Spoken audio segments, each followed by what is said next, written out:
हुआ क्या था 1817-18 के अंदर अंग्रेजों की मराठों से लड़ाइयां चल रही है।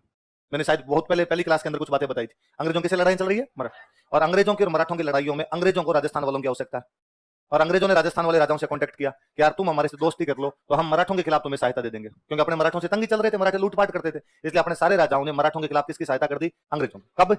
17-18 में, क्योंकि 17-18 में किसके बीच में लड़ाई चल रही है? अंग्रेजों की और मराठा। अंग्रेजों को भी आवश्यकता है, अपने को आवश्यकता है। अंग्रेजों क्यों आवश्यकता है? वो मराठों से लड़ रहे हैं। अपने क्यों आवश्यकता है? कि अपने को भी मराठे तंग करते हैं। दुश्मन का दुश्मन हमेशा अच्छा दोस्त होता है। उसके चक्कर में अपने संधियां करके संधियां करने के लिए जो बंदा अपने यहाँ पर आया था वो बंदा जेम्स टोड है। वो बंदा कौन है? जो अपने राजाओं से बात करने आया, माहौल तैयार करने के लिए आया कि अपने को संधियां करनी है। वो बंदा कौन है? James Tod. जेम्स टोड आता ही सबसे पहले कोटा है। कोटा वाले इससे पहले एक लड़ाई में अंग्रेजों का साथ दे चुके थे 1803। पहले अंग्रेजों के मराठों से एक लड़ाई और भी थी, कब हुई थी? 1803। और उसमें भी कोटा वालों ने किसका साथ दिया था? अंग्रेज।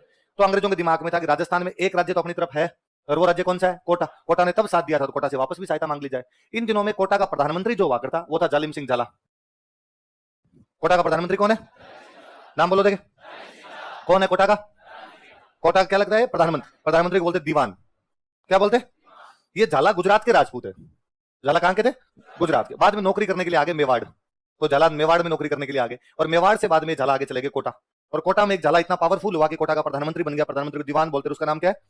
1803 में जब कोटा ने अंग्रेजों का साथ दिया था तब ये जालिम सिंह झाला ही देता अंग्रेजों का साथ। इसलिए अंग्रेजों को पता था कि राजस्थान में एक बंदा अपने फेवर का है और वो बंदा कौन है? जालिम सिंह झाला। तो टोड जब आया तो अंग्रेजों ने कह के भेजा यार उधर कोटा में एक आदमी जालिम सिंह झाला, यदि वो जिंदा है तो उससे जाके मिलना। ये बूढ़ा था, खूब बूढ़ा था। यदि ये जिंदा है तो उससे जाके मिल और वो अपने लिए कोई ना कोई जुगाड़ निकलेगा। जालिम सिंह झाला जिंदा ही बैठा था, आंखों से दिखना बंद हो गया था जालिम सिंह झाला को। टोड आता जालिम सिंह झाला के पास और टोड आगे कहता है साहब मैं अंग्रेज हूं, हमारी मराठों के साथ लड़ाई चल रही है, समाचार सुने होंगे आपने, हमें आपकी सहायता की आवश्यकता है, आप हमारे दोस्त बनेंगे तो हम आपके काम आएंगे। जालिम सिंह झाला का तथास्तु, मुझे करो, साथ में हम तुम्हारे। टोड बड़ा राजी हुआ। टोड ने कहा सर मराठों के खिलाफ थोड़ा देख लो, आपकी कोई दिक्कत नहीं आएगी, पक्का साथ देने के लिए तैयार। उसने कहा मैंने 15 साल पहले दे दिया था 1803 वाली लड़ाई में, हम तो तुम्हारी तरफ से लड़े थे और हम तुम्हारे साथ है। और जालिम सिंह झाला ने टोड को कहा कि जेंटलमैन मुझे दिख नहीं रहा तू है कौन, लेकिन तेरी आवाज को सुन के मुझे ऐसा लग रहा है कि तेरी आवाज में बड़ा गजब कॉन्फिडेंस है और तेरी आवाज सुन के मुझे लग रहा है कि तुम मराठों को तो हरा ही दोगे, पक्का दिख रहा है मुझे। तुम आने वाले 10 साल के अंदर अंदर पूरे इंडिया पे कब्जा कर लोगे। आने वाले 10 साल में, तो राजस्थान के एक बंदे ने पहले भविष्यवाणी कर दी थी कि अंग्रेज इंडिया पे कब्जा कर लेंगे। वो बंदा कौन है? टोड बड़ा राजी हुआ। टोड ने कहा थैंक यू सर, आपने मेरी भी तारीफ की है। अब टोड चला गया, संधि हो गई। संधि होने के बाद में राजस्थान वालों ने किसका साथ दे दिया? अंग्रेजों का। सारी रियासतें संधियां कर गई और अंग्रेजों ने मराठों को बहुत ढंग से हरा दिया, मराठों को खत्म ही कर दिया। 1817-18 वाला युद्ध लास्ट लड़ाई है मराठों, उसके बाद मराठे नहीं लड़े कभी, पूरी तरीके से खत्म कर दिया मराठों को। अब राजस्थान वाले दोस्त बने हुए। टोड यहाँ पॉलिटिकल एजेंट बन के आ गया। मैंने बताया था टोड राजस्थान में पॉलिटिकल एजेंट बन के आ गया। तब टोड ने अंग्रेजों को कहा कि यार ये जो संधियां हुई थी ना राजस्थान वाली, इन संधियों को करवाने में एक आदमी सबसे खास है। वो आदमी कौन है? जालिम सिंह झाला। यार उसने संधि की थी, वहां से शुरुआत हुई और उसने इतना कॉन्फिडेंस दिलाया था कि अपने सबके साथ में संधियां कर गए। अंग्रेजों ने कहा तो यार मैं चाहता हूं उस आदमी को थोड़ा क्रेडिट मिले इस बात का। क्या क्रेडिट दें? क्या है वो आदमी? कि साहब वो कोटा का दीवान है। क्या है कोटा का? क्या दिलवाएं? कि साहब कोटा के राजा से थोड़ी ज्यादा चीजें दिलवा दें उसको। ठीक है तू बात कर ले। तो टोड आया राजा के पास। राजा कौन है? उमेद सिंह। उमेद सिंह संधि कर गया 1817 में। टोड वापस आता उसके बाद 1818 फरवरी में। कब आता है? और फरवरी 1818 में टोड आया उमेद सिंह के पास और उमेद सिंह को कहा कि उमेद सिंह जी संधि वाली कागज लाओ देके वापस एक बार। क्यों, क्या करना है? कि 2 लाइनें और लिखनी है। कितनी लाइनें लिखनी है? लिख दो भाई, क्या लाइनें लिखनी है इसके अंदर? कि साहब एक लाइन तो ये लिखनी है कि आपका दीवान अभी कौन है? कि साहब जालिम सिंह जी है। कि जालिम सिंह जी के बाद दीवान कौन बनेगा? तो मैं तय करूं, जो राज्य में जो योग्य आदमी होगा उसको मैं क्या बनूंगा? दीवान। की ना जालिम सिंह जी का बेटा बनेगा, उसके बाद जालिम सिंह जी का पोता बनेगा, उसके बाद जालिम सिंह जी का पड़पोता बनेगा। इसका मतलब कोटा के दीवान हमेशा जालिम सिंह के परिवार के लोग रहेंगे और किसी आदमी को राजा का। ठीक आप कह रहे हो तो ये बात मान लेते हैं कि जालिम सिंह झाला और उसके वंशज जो है वो हमेशा कोटा के क्या बनेंगे? दीवान। इनके अलावा और किसी भी आदमी को दीवान। साहब एक लाइन और लिखो।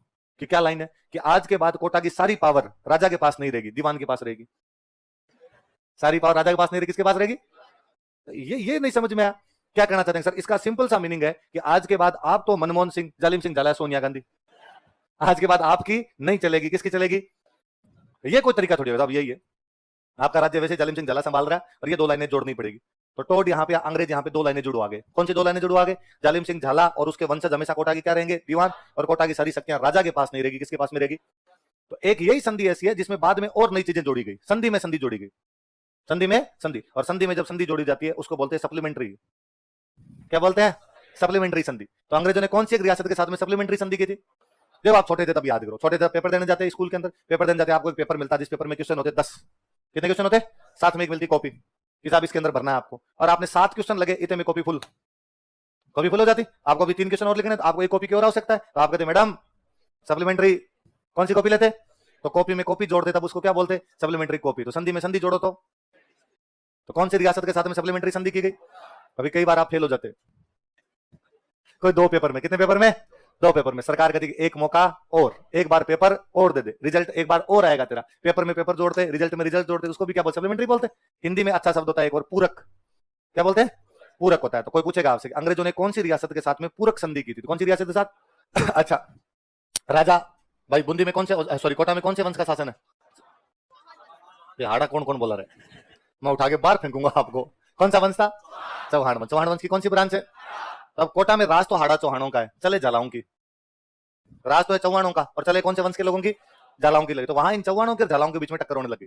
फिर जालिम सिंह भले ही उसके पास सारी पावर आ गई थी, लेकिन वो पब्लिकली कभी राजा के साथ मिसबिहेव नहीं करता, क्योंकि दरबार लगेगा, दरबार के अंदर राजा सिंहासन पर आगे बैठेगा, जालिम सिंह जला खड़ा रहेगा। जब तक राजा ना कहे तब तक बैठता भी नहीं था। राजा खड़ा नहीं होता उससे पहले जालिम सिंह जला खड़ा हो जाता, आगे आगे चलता, पूरा ध्यान रखता हर चीज का, एटिकेट। जनता के सामने ये निर्णय करना चाहिए कि मैं राजा की किसी प्रकार से बेइज्जती करता हूं।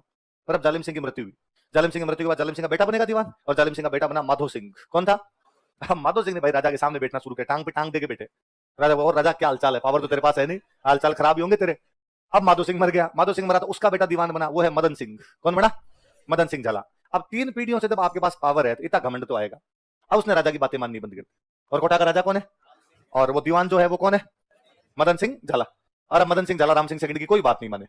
तो ये राम सिंह सेकंड अंग्रेजों के पास गया, फिर उसने अंग्रेजों को जाकर, अंग्रेजों क्या किया रे तुमने ऐसा, ये क्या पूरक संधि हुई, हम हमारी रियासत में हमारी कुछ नहीं चलती।